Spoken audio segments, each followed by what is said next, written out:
Today we have Dr. Eric Guillaume, General Manager of Effective France, talking on probably one of the biggest fire events we had in the UK, the Grenfell reconstruction. So previously Eric worked for both in the French railway industry and also for another national lab. And so he has been quite experienced, you could say, for the past 20 years in fire safety with over 200 publications and is a member of several ISO committees. So I'm going to give it to Eric. So thank you everybody, and first of all, sorry for my awful French accent. We'll try to be so understandable as possible, but don't hesitate if you don't catch a word. Sometimes not evident also if it's not your mother language to do such kind of presentations, but I'll try to do my best. And so I'm very happy to be here with you, just because I think it's very important to share as possible with students such kind of things. I have several things to present, but so about Grenfell Tower, I will give you some warnings about the presentation, which are also very important because there's a context for such kind of study. And first of all, I will only discuss on the questions related to materials and products on the facade. We will not deal with the victims or things like that. We try to be outside also the national context for regulation and application of that. So it's really not the goal of the presentation. It's to understand the material behavior and the modeling. Okay. So first of all, some words about effectives, because you not necessarily know effectives. Effectives is nowadays probably the largest player for fire test and fire consultancy, inspection, certification, engineering in Europe. We are 250 people only dealing with fire, so it's a large team. And we have a lot of locations across Europe, and including several fire laboratories. Some of them are very, very big, especially the one that is here in, so you don't know where it is, it's the northeast of France, close to Luxembourg and German border. It's in a city that is called Mézières-les-Messes. We have a more recent one also here at Les Avenières, and this is a testing platform we have in the middle of nowhere, where we could do dirty tests. And we have also large laboratories in the Netherlands. Formerly it was TNO Fire Lab in the Netherlands, and so the national lab of Netherlands. Nowadays it's effective since 15 years. And we have also the largest player in Turkey that opens us the door of Middle East and all also countries or former USSR republics that speak Turkish language. And more recently, we started to operate the former lab of University of Belfast in Belfast, and so we have nowadays a fire lab in UK, and we recently opened offices in London, so we start the activity in London also, and so you may have a local contact with effectives in the future. So I'm from France. I'm the general manager of France, which means this is the largest company of the group, and we are 150 people. In that team, we have different locations, so not only laboratories, but also locations in all large cities of France to be close to our customers, and especially for construction projects. So, preliminary warning about all what I will present. I present things that use only data that are publicly available on the Grenfell inquiry site, so you could find it very easily. Only things that are published also in scientific literature. And I mentioned that because it's very important for neutrality and things like that. Part of the study has been financed by the industry. We are not,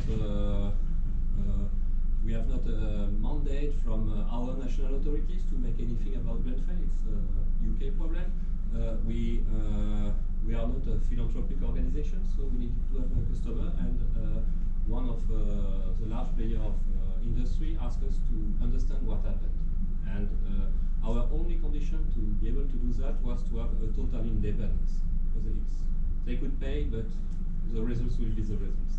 And so they had not been involved independence, the results, and all what we have done. Okay. To assume this independence, we made a lot of reviews of this work during the process by independent people that are normally experts in Europe for that topic, and we progress like that on our side, and then having a peer review by some independent experts. And all the work that you will see today is either published or under publication or under review for publication. So all will be available in the end in the library. So what we have done, we have followed, it's perhaps a little bit small, but I hope you could read. We have made several steps in the study. First one was to analyze Grenfell disaster observations, and to make a data collection of that, and to be able to understand and to calculate some metrics from this fire. So metrics like vertical spread rate, horizontal spread rate of the fire, and things like that. And it allowed us to establish a lot of hypotheses of work, and also quantities to be compared with the calculations in the end. After we made a part of the work that was the reconstruction of this fire to understand what were the governing parameters for this propagation. And we started by small scale to large scale, doing tests and modeling and validating physical parameters and numerical parameters step by step up to the full tower. So, meaning that if you start just modeling the tower, you will fail, that's sure. So we had to understand the contribution of each parameters, the interactions between parameters. You know, a facade is not just materials, it's an assembly of products with interactions between them. Interactions could be like air gaps, but it could be also mounting, fixing, rails, things like that. And all these details matter a lot in the behavior of the facade. And so we have to understand all of them, and to understand how to reproduce them in a CFD code in the end with the limitations of the code. Then we were able to test different hypotheses. We heard about what if we change just one component or another. So we tested a lot of hypotheses like that. And at present time, the study is not 100% finished, because nowadays we are studying the interactions between facade and apartments, and the interaction between apartments and lobbies. But this step is not totally ready now, so I will not present about that, just explaining what we are doing. That's okay for you? Okay? So, the observations, how we proceeded. We took all the pictures that were available, and especially the ones with good timing. Here it's just an example. So this is the time, so at 2 o'clock 34 in the morning. As you may know, the fire started just before 1 o'clock. So here it's just after 1 hour, a little bit more than 1 hour 30 of fire. And this is the observation on the north face of the tower. This is what we have estimated from these different pictures, and this one, for example, are available in some of the experts' reports from the inquiry. And what we have done is that we have identified all the elements of the facade, if they were burning or not, if there was fire visible on the apartments or not, and we reported that in a facade physical model. It's made of 3,000 elements. And we reported all of that for all observation types. Okay. So it took us 2 months to do that, but it allowed us to have a good database to be able to calculate the different phenomena. And so here you see, this is about the 4th level of the tower. The fire started on the east face, so which is just in this side, and here it's north face with this propagation. And you have several effects that are visible, and this is our model. In fact, we started by a paper model, so we made a paper reproduction of the tower, a paper maquette, and then we reported all isochrones on that to understand the phenomena, the propagation, and then we made this model. So if I go to east facade with the initial vertical spread, you have, here I just removed the three first stories, and this is the fourth story. This is apartment 16, where the fire started. The fire started in the kitchen of this apartment, which is here. Each color corresponds to a different apartment. And so this is east face of Grenfell fire, and this is the observation from the model at 1 hour and 8 in the night, where the fire just started to go out. Then we have this data collection. Here it's just 1 hour 14, and then we know at this time that the fire catched the first cladding panels over the initial window. So the fire starts to aggress the window of the apartment of the fifth floor. And then we make the same kind of things by the time, all the observations compiled. And first of all, we see different phenomena here. You see, for example, that the fire is constrained, doesn't spread laterally in this side, and it's because details of these columns, these are concrete columns with some systems of the facade on it, they play a role. Because they limit the lateral spread, but at the same time they probably increase the vertical spread. Then we reach the crown, and we reach the crown in about a little bit more than 20 minutes. Okay. So this is a rapid spread. And then we have the horizontal propagation sequence. So here I flattened the tower, and we see the time here. It's not necessarily the same time for each element because the views are not necessarily given at the same time with the different pictures that were used for that. And here you see at 1 hour 36, we have extension in this area, and we start to have propagation in two directions. So the fire splits into two ways, and so you have a clockwise and an anti-clockwise propagation. And then it continues with the timing, and you have several phenomena that are observed, like for example here you see these points. These are effects of columns for downspread propagation. And it continues like that, the observations. Okay. And here the fire reached the opposite corner. So it started in this column, and it reached the opposite corner at the end of the fire. And this is the situation of the facade in the end, how it's reported from the different data. And what we see is that all this region here and here, they were not reached by the fire. It's mainly because of firefighters' action. Okay? They were not able to have an action over these levels, and externally they were not able to have any effect on all the rest of the propagation. And so I figure the limit of firefighting is not the same age because of time and of the materials that were able to have in each facade. Accessibility of each facade was also an important part. It's okay for that? You understand? So it's just compilation of observations. Then I plot the vertical distance propagated by the fire versus time.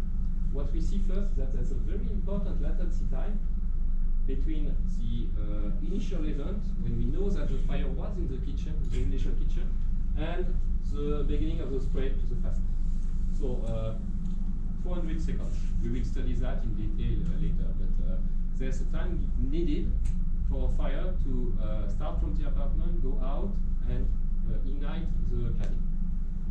After, we identify the first phase with vertical propagation above the first levels, with a linear trend, but there's a lot of uncertainties, so don't care about. Just think that here we have this initial fire, and then we have a lack of data during a given period because we have no picture. But when we take the time again, there's a disconnection between this point and that one, and so there was probably a small decay of the fire, then it restarted. But here we have the last phase with acceleration. Okay? If we try to plot this acceleration, we see that it's a function of the power 4 of the time. And so when you see such kind of things, you have an indication that radiation plays probably a great role in this propagation and acceleration. propagation. So this is one of our hypotheses, and it means also that in the model we have to be accurate in reproduction of radiation.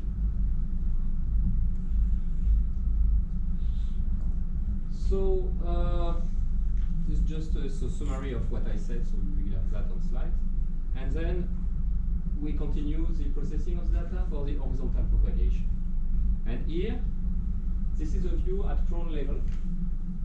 And at crown level, you have this fire in east column close to the corner of north and east, so the first 20 minutes of the fire. And then you have propagation in both clockwise and anti-clockwise directions. And the fire meets in the opposite corner in diagonal compared to the initial one. What does it mean? It means that if we plot the propagation rate in both directions, this is this chart, the time to go in this direction and in this direction, we see that both are aligned. So it means that we had a constant rate of horizontal spread in both directions. So at least at crown level, we have probably no influence of external conditions like wind or things like that. I don't say that it's necessarily valid for early stage of fire in east phase, but at crown level during that time, it seems there's no external influence, really propagation that is linear, okay? And really identical in both directions. We measured this rate, so the slope of that, and it's a little bit less than 30 centimeters per minute of propagation. All these metrics are very important because you understand when we start to try to have a model of that, these are the data we could compare with the model. It seems also that the influence of columns and corners of the tower is not so important, because if not, we will have something like staircase, but it's limited by the quantity of data. So it's just an hypothesis. Then we could do the same kind of approach for different levels, and I plotted for different levels the trend. So it's really a lot of dots, and it's awful. So for students, don't do that in your PhD defense. But in fact, what I got is the slope of that versus the height along the tower. And what we see in this case is that for the upper level, the upper 20 meters of the tower, what we see is that there's a very linear trend.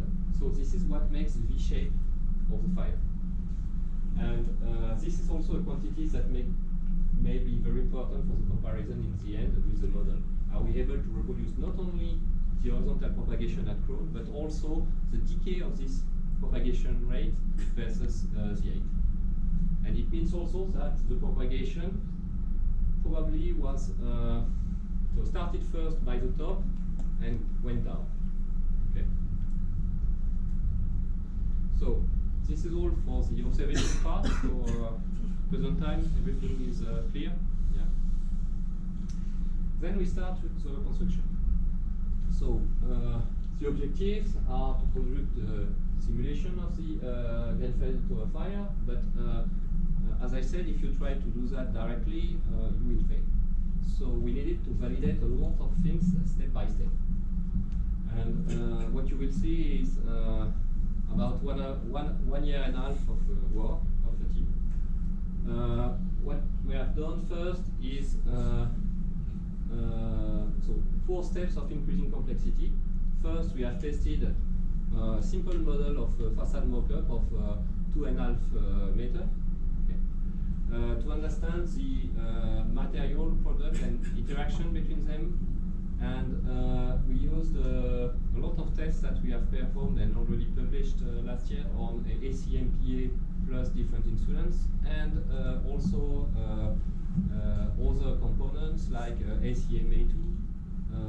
We use also different combinations between ACM and instruments, and we validated the data for all of that and the model for all of that. At this step, we have a very refined model, very thin mesh, and we validate mainly some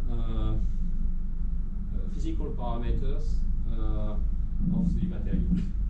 Then we had a step 2 where we used DCLG tests at BS8414 scale, and we tried to model them and to compare to see if we were able to catch that. And this is the step where we validated the mesh size for the LUs. Okay. So first of all, we validated all the thermophysical parameters. Second step, we validated the mesh size, numerical parameters. We don't mix everything. We try to understand what we do. And then step 3 was the global facade fire modeling, but we didn't start it by the whole facade at the beginning. We started by 2 stories. After we found 6 stories, and then we went to the floor. We tested also different hypotheses, so I will not be able to present everything here because we need to have a 2 days meeting if I present everything, but I will give you some keys of what we have seen. And the step 4 that is undergoing is to understand the impact model, so to deal about things like what were the parameters governing the tenability in the apartment, things like that. And this is undergoing. So this is the complete scheme of these validation steps. So as I said, we start by input data, mainly from tests as possible, because we are not studying generic materials, generic names. We are studying the PIR Celotex from Saint-Gobain RS 5000, that was in the tower. The ACMPA from Redobon, that was in the tower. It's not generic names, it's really the real products. And we tested all of them, mainly with cone calorimeter to derive some input data. We had also some elements from TGA or small scale data. And we implemented that on step 1, so for the numerical model of intermediate scale tests. And then step by step we validated the different parameters. So I will give you some examples. The first one is composition. So this is the closest one to Grenfell with the same PIR and the same ACMPA. The only difference here is that we had flat panels, and in Grenfell it was cassettes for the ACMPA. And here you have the test, and you have the model. And what we see, so time by time, so it's for presentation, so it's nice pictures, but I could provide you much more details, and especially if you need, for example, the results of these experiments. They are published, but as we said, the pictures are a little bit too small, so I could provide you more details. So what you see here, when we started the test, is after 1 minute, so you have a linear burner of 100 kilowatts, and you have wing, and here it's about 2.5 meter 8. So the objective is not to replace anything, it's just to have a test that with well-defined boundary conditions, and to be able to have something that is really done to have model validation. You have some weak points in this test that could be improved, including, for example, how we measure temperature, how we may have a better model if we had, for example, velocity measurements inside the cavity, but it's not evident. And here, what we measured, in addition to what the standard asks, is heat release rate and smoke release, and we had also an FTIR connected, so we had also all the gases released. What we see is that after 3 minutes, we have these flames here. It's because here there's a cavity barrier at this level, and so the smoke and pyrolysis gases go out by the joints because the cavity barrier closed. Okay. This is very important because we have to take into account that for models at upper scale. We have to be able to have a model that reproduce also the intumescence of this kind of cavity barriers. We'll be able to catch this phenomenon. We see that after, so it's catched by the model, and then after we have this development, an important growth. Here the wall element is under fire. We have a 5 megawatts fire at this time. So for only an element of 2.5 meter, it's a lot. It's the equivalent of a car that is burning. And we start to have here a decay because there's black zone here, which is not visible here. It's because we burned all the ACMPA in this region, so there's no ACMPA anymore. There's still the insulation behind that is charred on surface because PIRs are thermosets polymers, so we have this charring, and so it's reproduced by the model. Okay. And this is how it decays in the end. So here, it seems visually that we have a good agreement between the model and the experiment. And this is the result given by the model in red compared to the test in black, and taking into account the uncertainties. And here it's for the total heat release. And we see this about 5 megawatts, but it's really like a peak, 5 minutes peak, very important heat release, very short time. Limited scale, but we use several metrics to compare the heat release rate with the model, because you cannot just say, okay, curves looks like the same, the maximum is the same. You have to have comparative quantities for that, so I will not explain that, but you have an ISO standard that allows you to calculate different comparisons of between an experimental and numerical curve. It's issued from work of Peacock at least in the 80s, and you could have also the original publication of that. It gives ways to compare the curves. So good tool for the PhD. I give you some other results. This is the one for heat flux, and because there's a flux meter in the system that is just in top of the facade, and the agreement is also good. What the heat flux see is about what the upper window could see in this condition, and the level of flux is between 50 and 60 kilowatts per square meter, which is quite a lot. And what we see is that the model was able to catch that. I could give you a lot of examples on temperatures. We measured temperatures at different depths of the insulant, also at different points in the cavities, and in the lateral wing and in the front wing. All will be in the paper. This step at present time, experimental part has been published, and numerical part has just been accepted, so it will be released very soon. So all this data will be available. And for sure, if you need to go deeper in this data, you could ask me, and I could provide you the Excel workbooks or things that are more useful than just a paper and trying to replot the things. It's sometimes helpful. The input fine as well? Sorry? The input fine as well? It could be. It could be. If you cite us properly, no, for sure, there's nothing secret. We try to be so transparent as possible, so there's no problem. What I didn't mention is really the technical choices behind. So for that, we could use a very sophisticated model. We could use multi-step pyrolysis model, for example, but this is not the choice we made, because we took the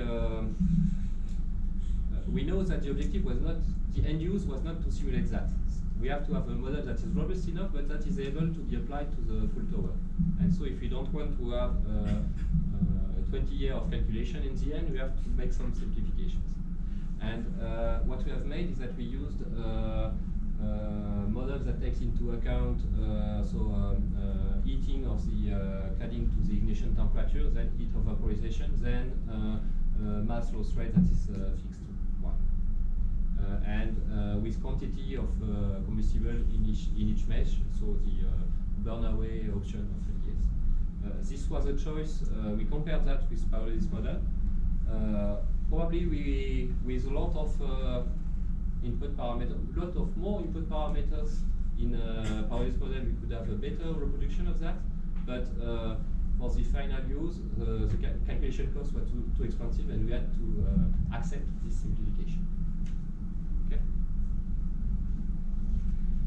Step 2, so we go to BS8414 scale. So here we used the data that were available from the tests performed by UK government to BRE. Unfortunately, they performed these tests not in a way of validating models, but they performed that in a way to check at the compliance. So they have a criteria for compliance, and as soon as they failed, they extinguished. Okay. And for us, for the calculation, we didn't decide to stop the calculation. So we continued, and so we have only a comparison for the first phase, and after we have no comparison anymore because for the experimental data, we have this limitation. What we try to do is to simulate that and to validate at this scale the mesh size for the next step. And we have performed that for the composition ACMPA plus PIR, but also ACMPA plus mineral wool and ACMA2 plus mineral wool for each scale. And here what we see, so these are comparisons of temperatures at different points. So in total we have 100 pages of that, and this paper is also it's at the end of the review phase, so we will probably be able to have that published soon. And here this is the calculation, so you see each time here and the correspondence in each with rate curve.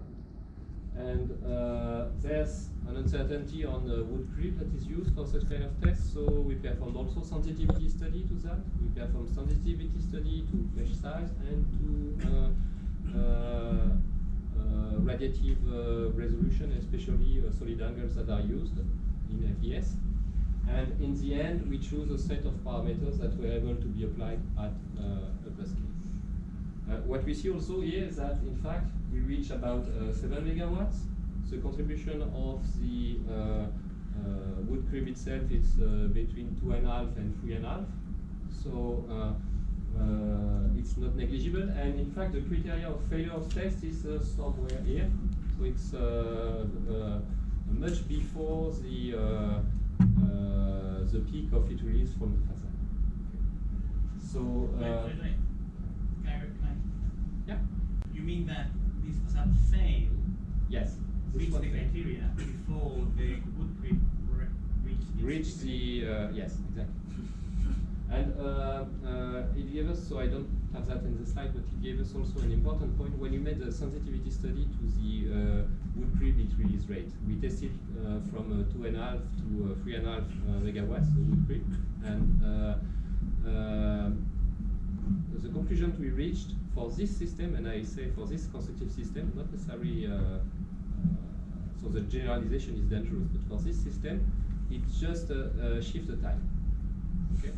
It means that if you have more heat, you will just accelerate the initial ignition, but the self-contribution of the cladding itself is enough to continue the propagation.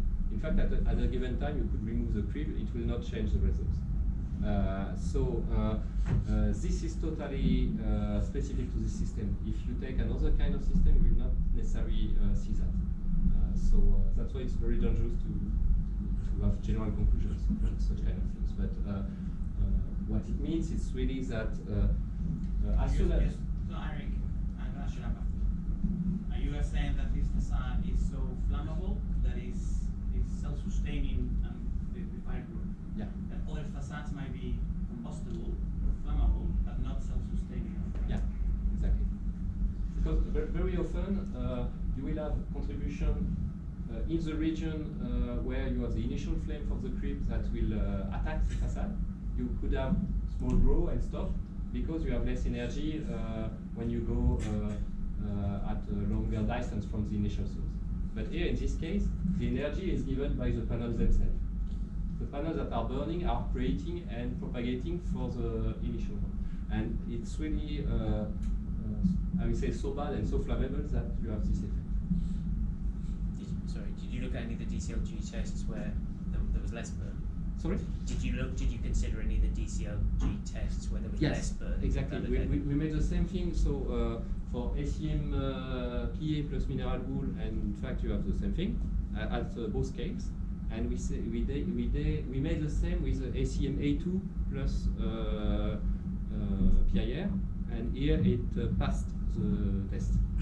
So, and it means that this is really the in some cases the interaction between the insulant and the finishing is much more important, but in this case here, this is really the finishing is so bad that it's enough to fail.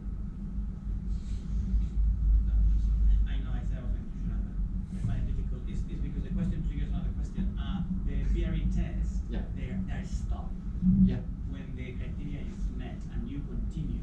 Yeah. This is So what we see. this high level flammability that self-sustained the growth of the fire would not have been observed in the VRA test in the desktop. Okay. That's, Yeah. I think, very important. Exactly. Valid to your experience. And unfortunately, so we asked to have the possibility to do the test under our calorimetric hood, because we have a 20 megawatts calorimetric hood with a BS8414 under, and it was not possible for many reasons, but this is important because the quality of the model is very dependent of the quality and the quantity of experimental data you put in it. And here we have very good data at intermediate scale.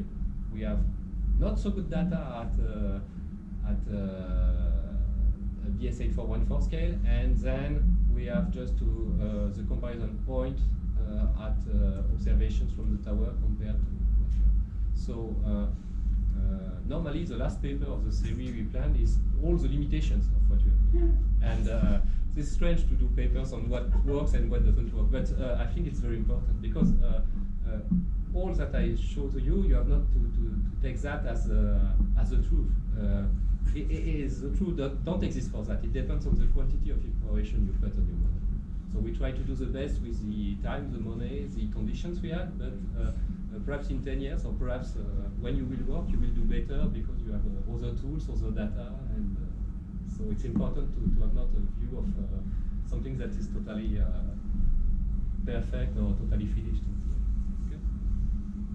So here, this is what Guillermo said. We have this limit when they extinguish. So we have no temperature anymore when they extinguished, and the calculation continued. And you see they extinguished about it was 400 seconds. And here, 400 seconds, we were not at the peak.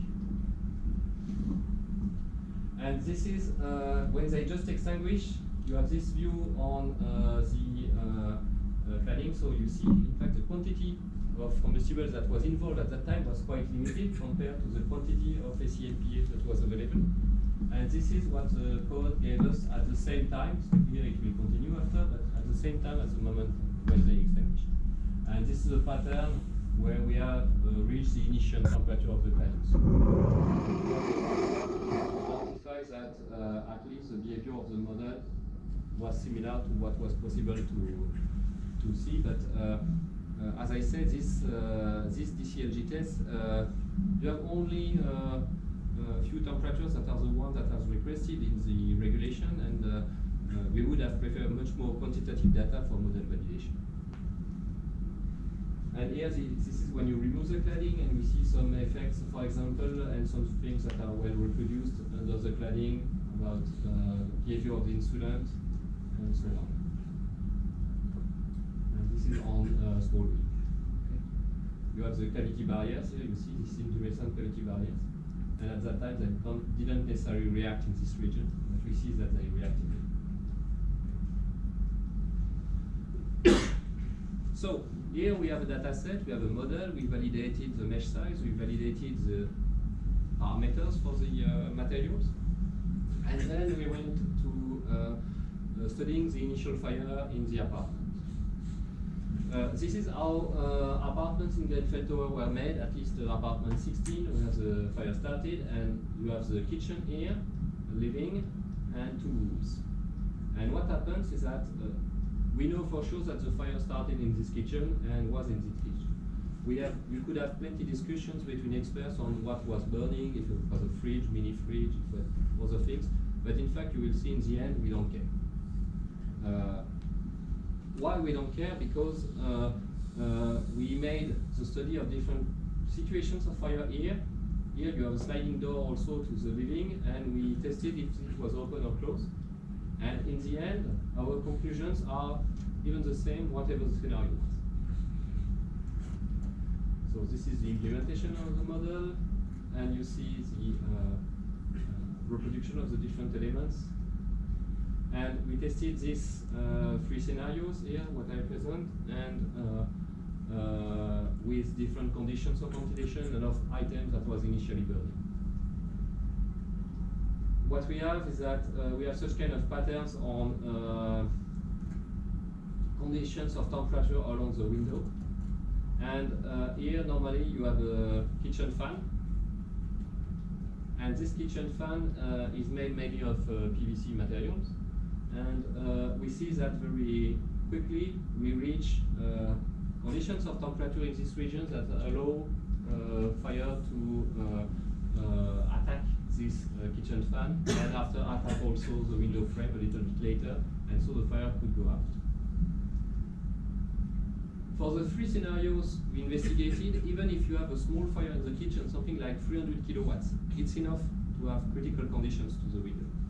And so it means that the probability of fire to go from an apartment to outside, if you had a fire inside the apartment, was very, very high, probably 100%.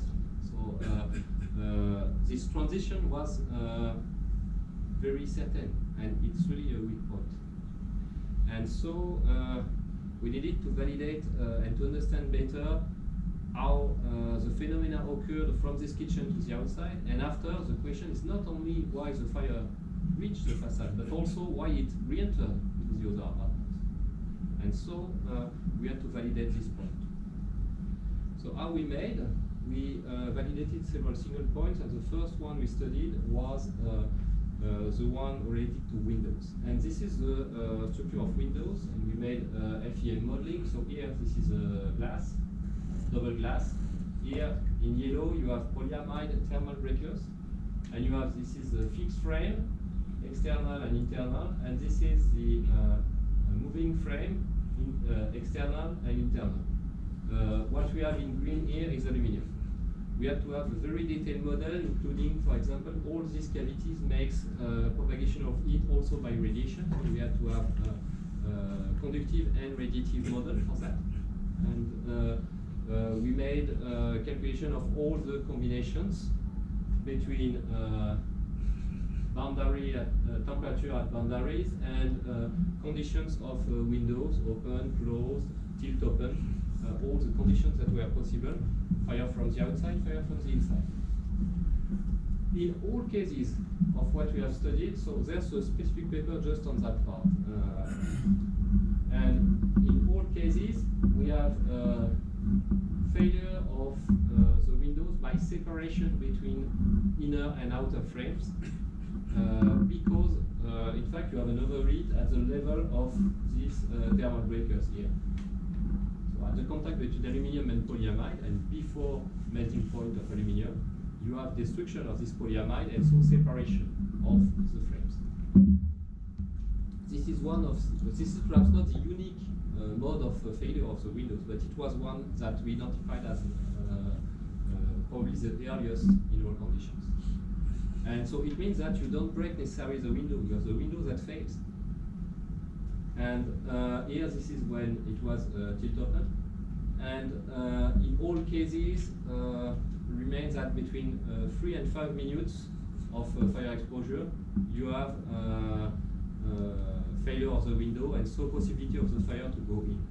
Okay?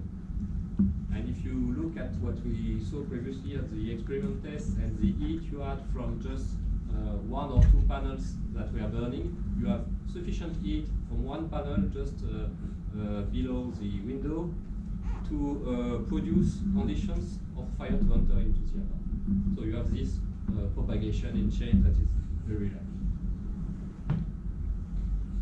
After, a lot of other parameters that are important are the constructive details. These are drawings from BSP report, and what you see in it, you have different elements, including vertical rails, because as I said, the system, you have to go in details, and the system was cassettes, and cassettes are hanged on rails. And these rails are aluminum profiles that are vertical from the bottom to the top of the tower. So you had this kind of vertical structures, okay? And they matter. Even if they are aluminum, they have no fire resistance degree and so on, but this is probably one of the reasons why we had not this lateral spread in the first phase. And things happened with these rails, and so we had to consider them. I don't present that in the slides, but I could go deeper in details, but you see you have also here such kind of rails that hang the cassette. We see here the cassettes and the rails. And all of that matter in the phenomena, and we have to approximate that with the model. We have not a geometrical detail of that. If we want to reproduce that, we need to use a 1 millimeter mesh size, and so it's not possible to do. Not possible to do. Perhaps when we will invent the quantic supercomputer, but we are not ready now. And so, in the end, what does it mean is that we have to consider that in the model. We started the first calculations of propagation from one apartment to the other, it worked. When we started from one apartment to the next 5 stories, upper stories, it didn't work because we had too much lateral propagation, because we didn't consider that properly. And then we took that better into account, and we were able to reproduce. So I show you the final version, in fact, of the calculations, but imagine that there are several trials to understand and to try to catch the phenomena. It's not just a trial and retry and change conditions. It's just understanding why we have this phenomenon. And propagation along the columns and effect of these rails were very, very important. You had also lateral rails like that. Here you have ranks of windows and lateral waves like that. You see. And you see them in picture here. And for sure, they have an effect in this lateral propagation. So, vertical spread modeling, what does it do? So we start from flat 16. Here we reduce the domain just to the corner, north facade, and first 2 columns of east facade. And we compare to the observational model. And the agreement is very good. And here this is probably, so we just figure that because in the calculation it burns, but probably in the reality firefighters are ineffective. And here this is when you reach a drone at 1 hour 29, and this is after we will see the propagation. So this corresponds to this time. Okay. And then here we start to have the horizontal propagation that starts, and so here we will have we will be close to the separation of fire into 2 directions. And then we extend the domain time by time to be able to do that. And here you see when the fire splits, and this propagation, and then it continues. So this is observation, pictures, and the calculation. Okay. Here it continues, so you have the different timing, and we start to propagate on the second part of columns of each facade. Then we continue, and we reach 1 hour 56 in the night, where we had another good point of comparison. And so there's an uncertainty on that region. This comes from this picture, and here this is the result of the calculation. And then it continues in the same way, and we reach 2 hour 23 in the night. And so here you see the propagation and compared to the observation. So we have all this region that is burning here. And in the observation coming from this picture, we have that. Here this is north facade, so here we are in anti-clockwise propagation, and we see at each time, so the transition of the fire at the corner and the propagation that starts from the top, and this V shape that starts to form. Okay. And comparison point that is given at 2 and 10 in the night with the observation. And then the calculation continues. For vertical spread, at present time, we had a very good agreement between observations and models. So the color dots are the model, and the black ones are the measure from the observations. And so here we have a good confidence in the capacity of the model to reproduce this first vertical spread. For the horizontal spreads, calculations are not finished because the fire was so long that we need to. So it's more than 6 months of calculation at present time. So it's will take several months to make the complete achievement of this calculation. But we start to have we have this kind of curves for clockwise and anti-clockwise speed, and it's not necessarily perfectly reproducing the things, but the order of magnitude is here. And so here it's a zoom, and compared to the experimental points, the order of magnitude is different. And we have to wait for more details for that. When we compare the vertical spread to calculation from Torero and to other events he put it in his report, he had only one single value for the rate of external influence spread, and we have something that is more refined because, as I said, we have an acceleration in the end. And so this is given from our observation and given from our model for this vertical spread.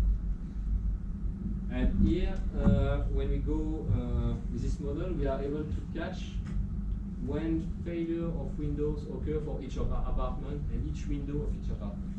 Okay. So here we are able to see for each level at which time the window failed, okay, for each apartment. And so it's continuing at present time, this point.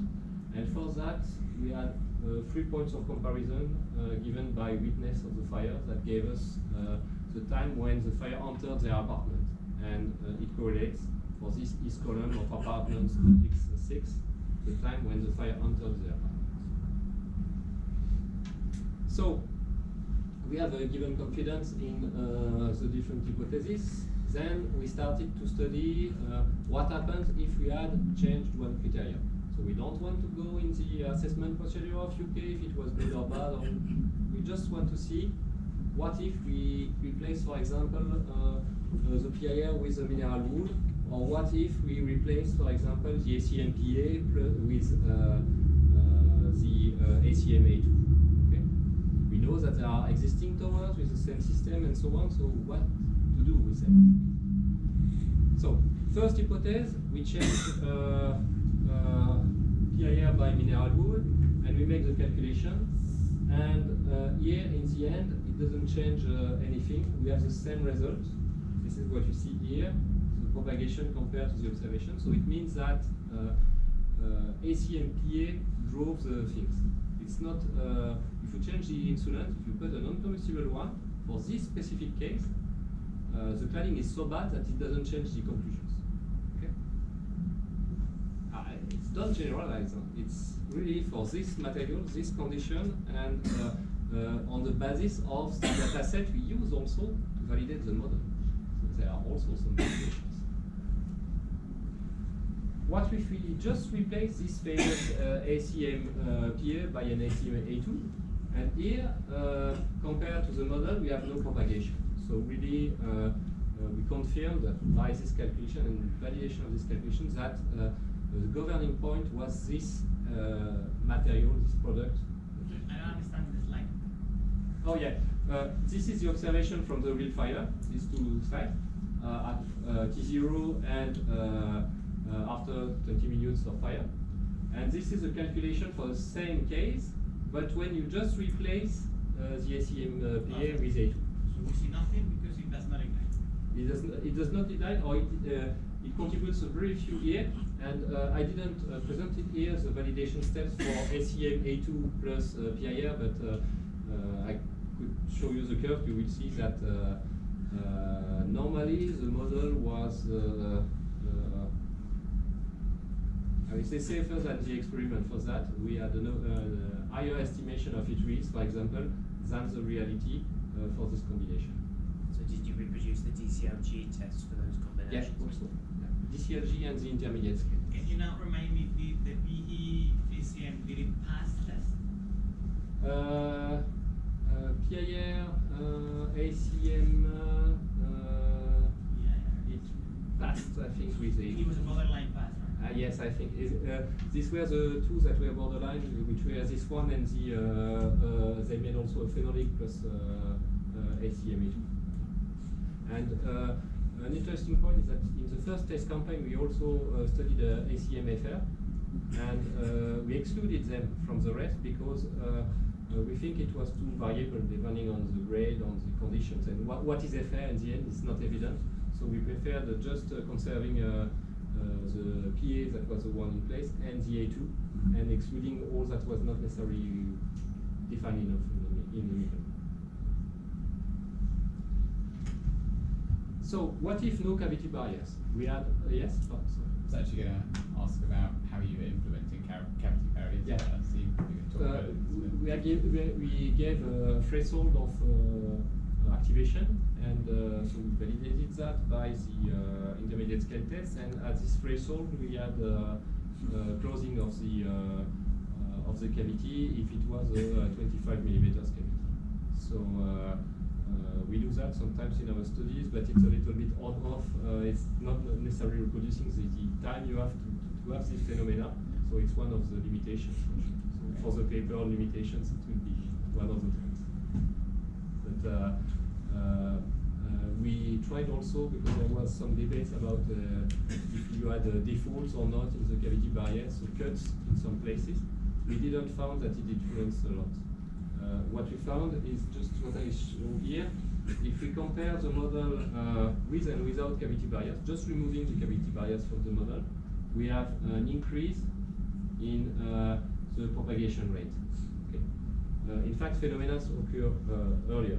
It means that they had an effect for the propagation in the cavity. So you accelerate the phenomena if you have this propagation also in the cavity. And so here you have some ideas of comparison in the end. You reach the same conditions, you just reach them earlier if you had no cavity barriers. And I shown previously the comparison with several other events, and we have several other events in the literature with ACMPA claddings on facades and with propagation rates that were higher than in net. Okay. If you take, for example, the address in Dubai, the propagation rate is something that like the double of Grenfell. So the question of propagation rate is there's an interaction here that we see, strong interaction between vertical propagation rate and closure of the cavity or not. Because during a given time, for the internal face of the cladding, it has an effect, not necessarily too much for the external face.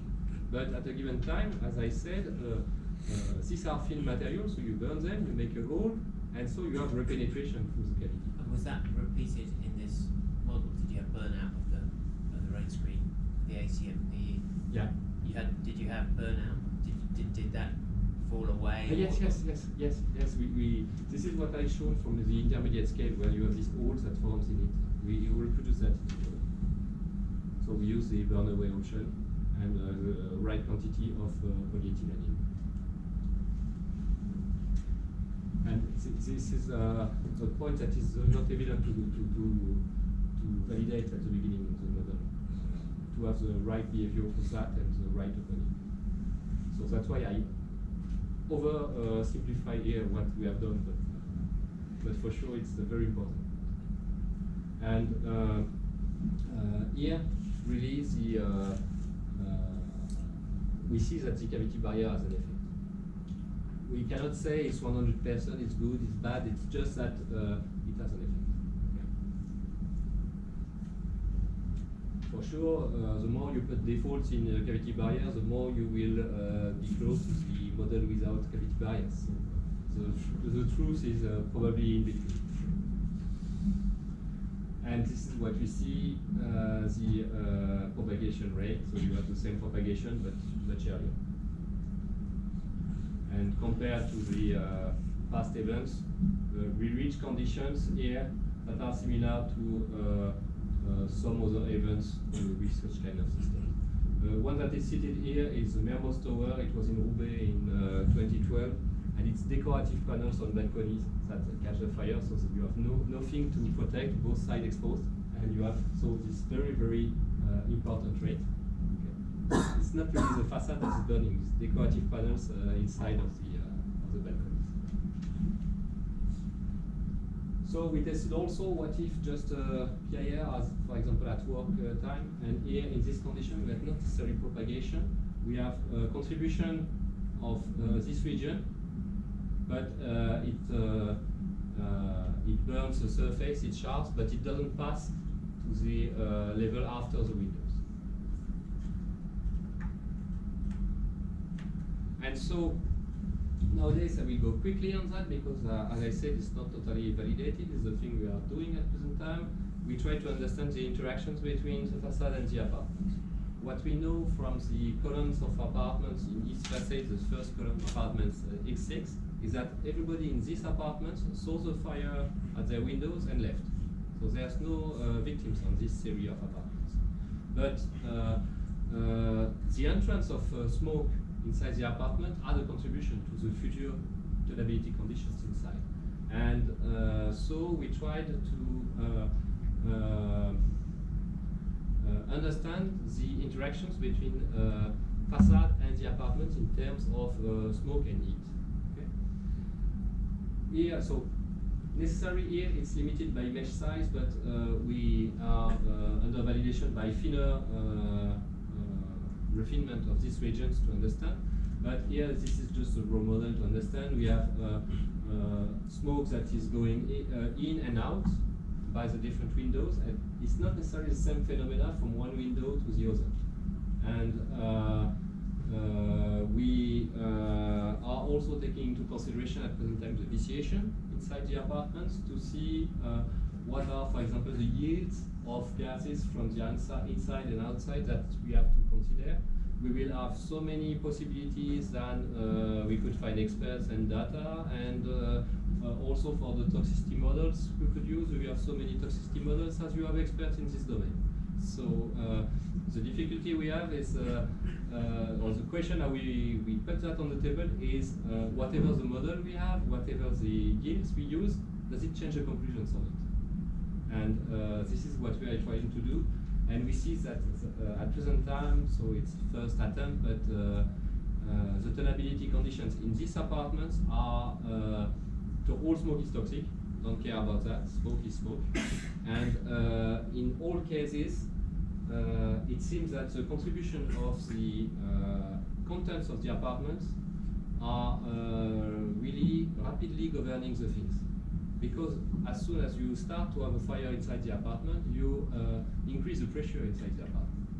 And so you have few entrants of the smoke from the outside to the inside. But this fire from the outside is for sure the match that starts the fire inside. So the contribution, it seems, I say it seems because we have more steps to do, but that is more contribution to ignition for sure, but not necessarily contribution to the entrance of smoke, not in majority. And we see that in this first column, it seems that it's not necessarily the toxicity that governs the things, but also the thermal conditions. So we have smoke that is hot and toxic. Okay. So this is what we see here from the first calculation. You have the calculation of FED, thermal one and toxic one, and we compare that from different models under discussion. So this is ISO 1371 model, and this is the alternative Paulun's proposal that was under discussion at ISO. The answer is totally the same. So both experts disagree one with the other on the validity of the model, but the answer in this case doesn't change the things. And for this apartment, for example, this is 26. We have the much important contribution that is from the furniture. And for sure, you have to make the same analysis for each apartment and for each conditions. And perhaps what we will see on the apartments where we have horizontal propagation and not this first column will be different. But at this time, we are progressing step by step. So it's not finished, and we have a lot of things to do to continue on this analysis. And I think it was a little bit longer than planned initially, but we have to have time for questions. So.